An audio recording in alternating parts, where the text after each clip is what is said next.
ফেসবুকে ঢুকলে এখন যে কসমস না তসমস একটা ফুল নিয়ে খুবই সিলাসিলি শুরু হয়েছে গা। এখন আর কি করার, তো আমরা অফিস থেকে চিন্তা করছি যে যেহেতু ব্রাহ্মণবাড়িয়া সদরের মধ্যে এই রসুলপুরে এই কসমস বাগানটা হয়েছে, তো গেছি একটু গিয়া ঘুরবার লিগে আর কি। তো আমার কলিকের লোক আমি বুঝা আমরা ক্যামেরাটা নিয়ে চলে গেছি তাদের অনুভূতি নেওয়ার লিগে আর কি।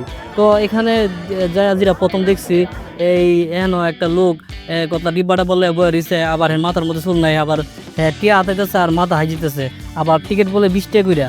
আবার আমরা যখন জিজ্ঞেস করছি কেউ ভাই টিকিট লাগবো, ভাই আপনার কি সাংবাদিক? আমি জি। পরে এই কথা হইলে হ্যাঁ টিকিট রাখছে না, হ্যাঁ জানে একই লিগে টিকিট রাখছে না।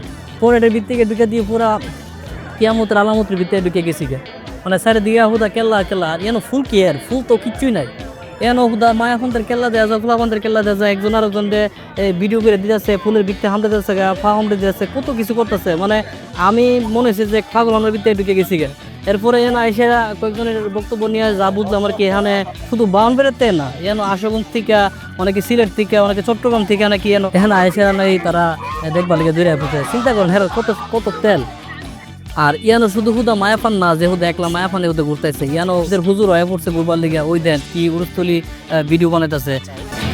এরপরে আবার একজনের মাথার মধ্যে ফুল ছিঁড়া দিতেছে। কত আলামত রে ভাই এই জায়গার মধ্যে, মানে না এলে দেখতে পারলাম না। যাই হোক, তাইলে ইয়ান আইসেরা সার্থক হয়েছে, মানে অন্তত কসমস বাগান আইসেরা তসনস তো দেখলাম যে কিভাবে তসনস করে। আর একজনটা দিয়ে মাইক দিয়ে সিলাসিলি করতেছে, ভাই কেউ ফুল ছিঁড়বেন না। অনেকে কয়েকজন মায়াপান্তে দেখছি যে ফুল ছিঁড়া ব্যাগ ভরতেছে আর লয়ে দিতেছে না। আমাকে দিচ্ছে ভাই বেটা বাগান দিচ্ছে, তোরা এইগুলা নষ্ট করা কি দরকার আছে? তোরা এইগুলা কি বাসায় নেওয়ার জিনিস নাকি?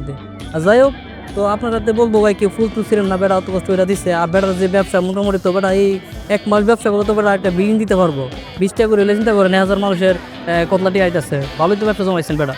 এরপরে এখানে বিভিন্ন মানুষের বক্তব্য নিলাম, নিয়ে এসে যা বুঝলাম আর কি, সবাই খুবই আনন্দ পাইতেছে এই জায়গাটার মধ্যে ঘুরা তারা, ঠিক আছে। কিন্তু এখানে আমার কথা হচ্ছে, এখানে আপনারা যে এত দূর থেকে এখানে আসতেছেন, আইসা কি আপনারা কি ফুলের সাথে ছবি তুলতে পারতেছেন? আমি তো ছবি তুলছি, শুধু কেল্লা দেখা যায়, মানে একটা ছবি তুলমু পিছনে ওটা কেল্লা দেখা যায়, তাহলে কেমন নিল ভাই?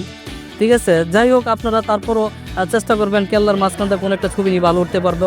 তো আজকের ব্লগটা এই পর্যন্তই, ভালো থাকবেন, সুস্থ থাকবেন, বাই।